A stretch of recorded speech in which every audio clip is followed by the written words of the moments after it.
Nicole from Career Training Australia here with the basics of prerequisites. Prerequisites are subjects that you have to take for all of year 11 and 12 in order to get into that course at uni.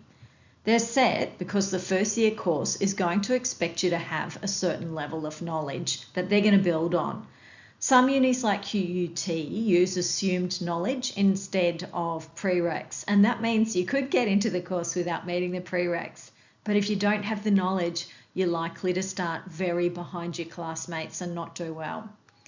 Prereqs are set by the unis themselves, which means they can differ from one to another, but there are a few exceptions like teacher education courses, and in this case they're set by the federal government.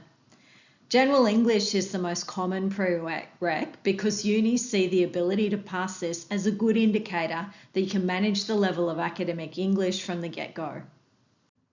So if you're in year 10 doing subject selection, there are two main ways that you can find out what prereqs you need for a uni course. You can check the QTAC website and use their course search function, or you can go to the uni websites yourself. Don't worry about the prereqs changing from the time that you do subject selection to the time you graduate. They won't do that. But they do sometimes change from year to year, or like let's say after a few years. And so what you really shouldn't do is ask somebody else. Don't rely on what people tell you, even me.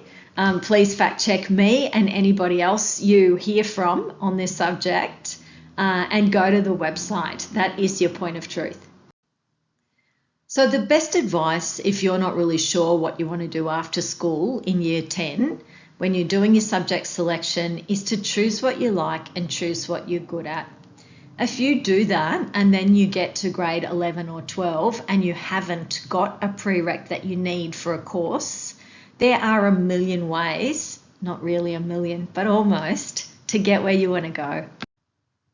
So if this is you, don't worry, don't panic, we've got you.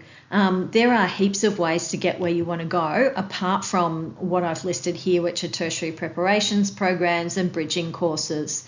To find out exactly what you need to do, you can see a registered careers practitioner like myself, or you can also call the uni admissions centres and ask what they advise. As always, here's the disclaimer.